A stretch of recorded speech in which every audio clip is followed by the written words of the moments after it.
শরীফুলের সঙ্গে স্টার্কের কি কথা হচ্ছিল আপনি জানতে চেয়েছেন পরে মানে ম্যাচের পরে এখন লম্বা সময় একটা আলাপ হচ্ছিল। শরীফুল হয়তো শিখতে চাইবে স্টার্কের কাছ থেকে, আমি জানি সেটা নিয়ে কথা বলেছি না কিনা।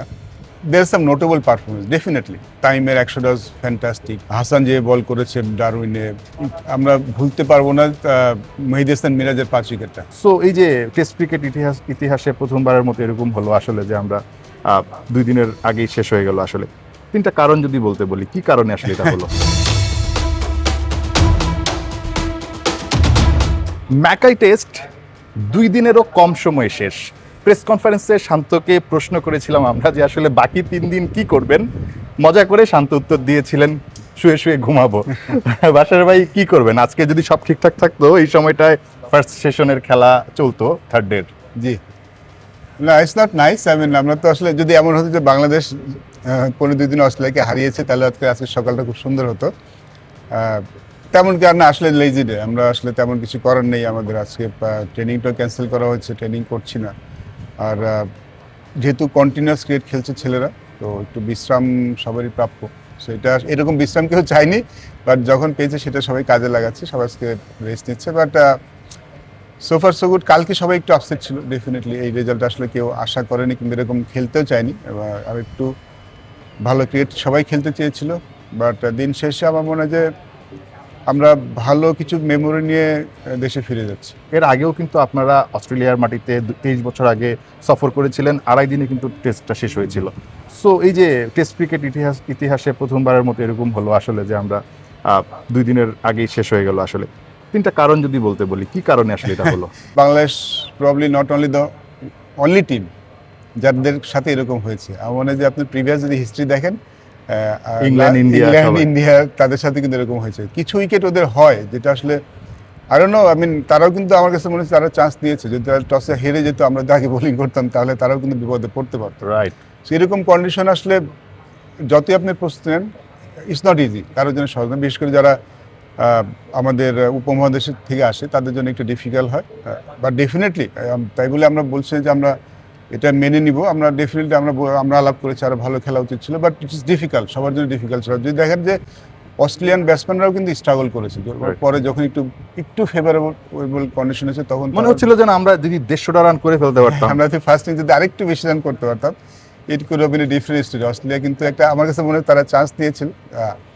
আমরা যখন স্পিনিং ট্র্যাক বানাই তখন কিন্তু অনেক কথা হয়, আর যখন অস্ট্রেলিয়া এমন ট্র্যাক বানায় তখন একদিনে 18টা উইকেট পড়ে গেল, ওরকম কথা হয় না। বাট দেখুন, ইট ইজ এ ফ্যাক্ট, এরকম উইকেটে সাবকন্টিনেন্ট থেকে আসলে ব্যাটিং করা একটু ডিফিকাল্ট হয়। আবার যেই মানে ব্যাপারটা ছিল যে হ্যাঁ, এভরিওয়ান ইজ আপসেট। এই টেস্ট ম্যাচটা যেভাবে গেছে কেউ আসলে অতটা হ্যাপি না। বাট আমরা সামনের দিকে তাকাতে চাই, আমরা আরও কীভাবে ওয়েল প্রিপেয়ার্ড হতে চাই, বিকজ সামনের 5টা টেস্ট ম্যাচ আমাদের জন্য খুব গুরুত্বপূর্ণ। আপনার কাছে কষ্টের স্মৃতিটা বাদ দিলে সবচেয়ে ভালো স্মৃতি কোনটা? মমিনুল যখন বাউন্ডারি মারলো, মমিনুল যখন উইনিং শটটা মারলো। আচ্ছা আচ্ছা, ওইটা না দেখুন, দেয়ার সাম নোটেবল পারফরমেন্স ডেফিনেটলি। টাইমের 100 ডজ ফ্যান্টাস্টিক। হাসান যে বল করেছে ডারউইনে, আমরা ভুলতে পারবো না মেহেদী হাসান মিরাজের 5 উইকেটটা। এখানে তো ওয়ার্ল্ডের বেস্ট অফ স্পিনার যাকে বলে নাথানল্যান্ড উইকেট মানে স্ট্রাগল, বাট মিরাজ সেখানে 5 উইকেট নিয়ে গেছে। এবং ডারউইনে কিন্তু স্পিনার জন্য তেমন কিছু ছিল না। মমিনুলের ছোট্ট ইনিংসটা, মুশফিকের কন্ট্রিবিউশনটা ব্যাটিংয়ে, তাও মনে হয় যে কিছু performance definitely outstanding. Captain Shanto একটা খুব ভালো ইনিংস ছিল টেস্টের ফার্স্ট ইনিংসে। I think it's all round performance. আমাকে যেটা মনে পড়ছে যে একটা টেস্ট ম্যাচে এতজনকে একসাথে পারফর্ম করতে আমি খুব কম দেখেছি। মানে আমরা হয় না যে কোনো পারফরমেন্সে খুব ভালো কেউ খেলে, তারকে কেউ হয়তো মানে সাপোর্ট দেয়, কিন্তু আমাদের এই প্রথম টেস্ট ম্যাচটাতে সবাই ভালো খেলেছে, সেটাই আমার কাছে বেশি মনে আছে। শান্ত বলেছে মনের মধ্যে একটা সুপ্ত স্বপ্ন আছে, অনেক উপরে দেখতে চায়, সেটা শেয়ার করেনি। হাবিবুল বাশারের স্বপ্ন কি টেস্টে বাংলাদেশকে কোথায় দেখতে চাবে একদম স্পেসিফিক যদি বলেন? আমার মনে হয় এই মুহূর্তে আমরা 6 নম্বর আছে, এত উপরে আমরা কখনো আসিনি। Definitely I will be more than happy যদি আমরা 3-4 আসতে পারি। প্র্যাকটিক্যাল চিন্তা আমরা বলছি আমি। আর টেস্ট চ্যাম্পিয়নশিপে আমরা খুব ভালো অবস্থানে আছি, এটা হারাতে চাই না ডেফিনেটলি। তারপরেরটা পরে ভাববো। বাট আমাদের টেস্ট চ্যাম্পিয়নশিপে 27-এর মানে ফাইনালের আগে যে খেলাগুলি আছে, এই খেলাগুলি আমি খুব ভালো করে খেলতে চাই। শরীফুলের সঙ্গে স্টার্কের কি কথা হচ্ছিল আপনি জানতে চেয়েছেন পরে মানে ম্যাচের পরে এখন লম্বা সময় একটা আলাপ হচ্ছিল? না, I think they sharing each other. ওই যে আমার এই অস্ট্রেলিয়ান ক্রিকেটারদের যে জিনিসটা আমার খুব ভালো লাগে, অস্ট্রেলিয়ানদের যে জিনিসটা আমার খুব ভালো লাগে, ওরা খুব অ্যাপ্রিসিয়েট করতে জানে। শরীফুল কি শিখতে গিয়েছিল?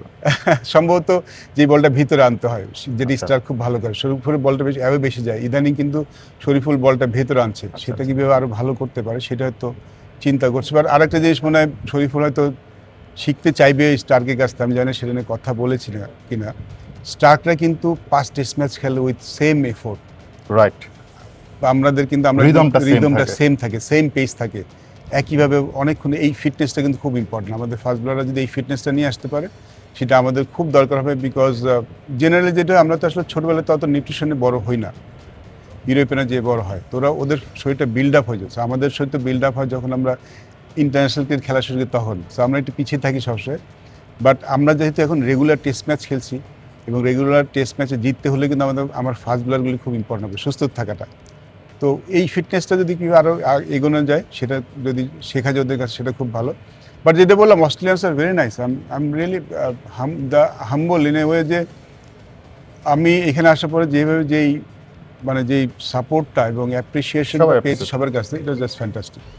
অনেক ধন্যবাদ বাশার ভাই। নিশ্চয়ই এই যে অভিজ্ঞতাটা এই টেস্ট সিরিজের, সেটা বাংলাদেশের সামনের যে সময়টায় বিজি শিডিউল আসলে সামনে, সো ওই জায়গাটায় অনেক বেশি কাজে দিবে। অনেক ভালো একটা স্মৃতি ছিল, আবার কষ্টের একটা স্মৃতি আছে, সব কিছু মিলে একটু মিক্সড, বাট দিন শেষে ভালো স্মৃতিটা নিয়েই টাইগাররা হয়তো বা আগাতে চাইবে সামনের সময়টাতে। নাহিয়ান বিন জসিম, ৭১, ঢাকায়, অস্ট্রেলিয়া।